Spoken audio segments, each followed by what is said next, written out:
Hi, I'm Noe Venable of Meadowlark Music Class, and I want to talk to you today about a topic that I think a lot of us mamas feel deeply but don't always feel safe to talk about. And that is the isolation that we can experience as stay-at-home parents of young children. So I went through it myself. My son, my first child, was a yearned for, wished for child.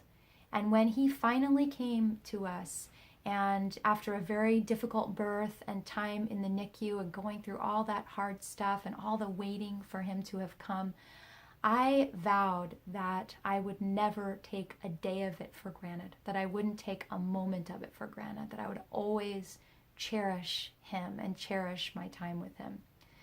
So I was pretty surprised when I experienced what it actually felt like to be home with my child, because while I did cherish him and cherish my time with him in so many ways, I also found myself feeling incredibly lonely and like something really important was missing from my life. I didn't really yet have any other mama friends because I had had children at a different time from most of my friends. So I was starting from scratch, basically, socially.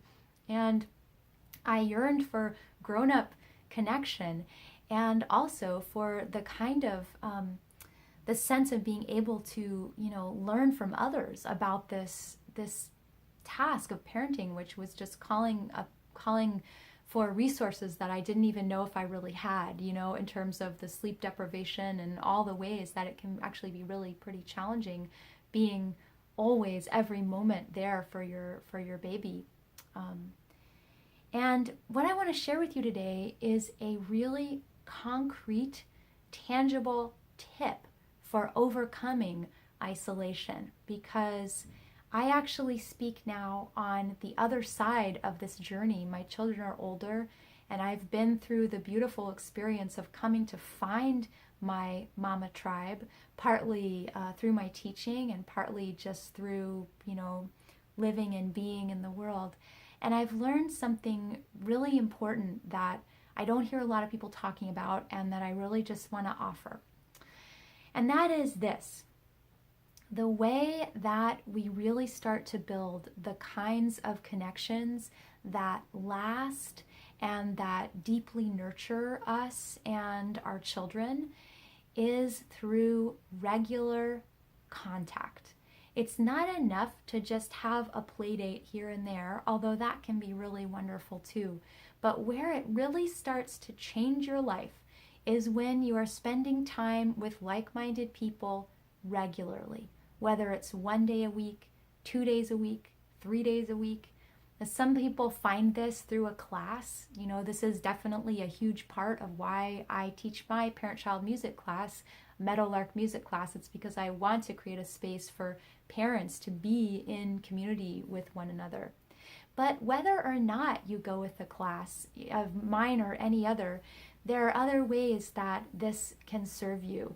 And what I want to offer is that even if you don't go to a class, just by saying, for example, by making a regular commitment, like I am going to go to this playground once a week at this time, I will always be there, committing to that, and then let everyone know who you might even possibly want to hang out with and see who joins you there, and have that weekly play date or that 2 times a week play date. Heck, to be honest, I did it 3 days a week and sometimes even 4 days a week.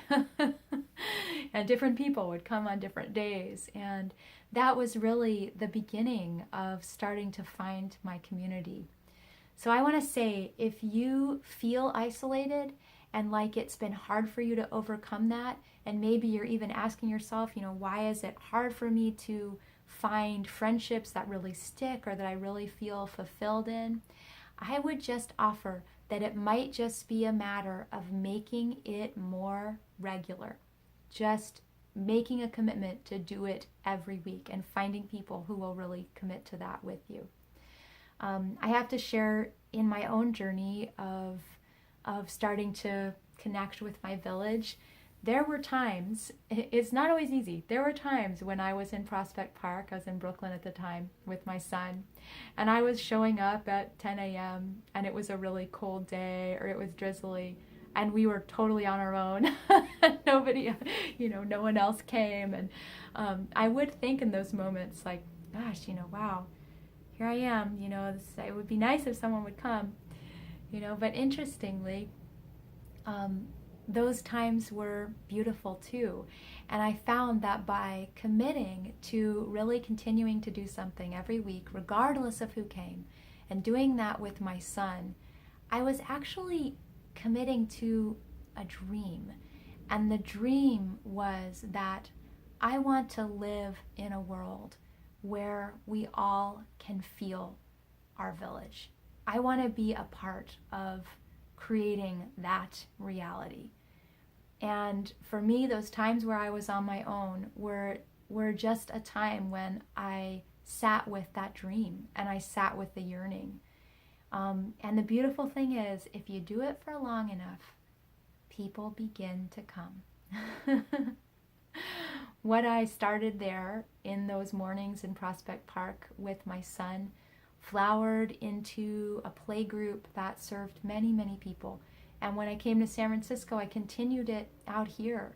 And many people came. And you could think, well, I'm a teacher and I was doing some teaching, and that's true. I'm sure a part of it was me and what I had to offer. But a bigger part of it, I am convinced, is just somebody saying, ladies, this is where we're gonna be.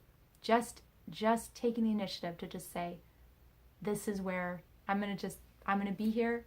Come if you can, come if you want, but this space will be here for you.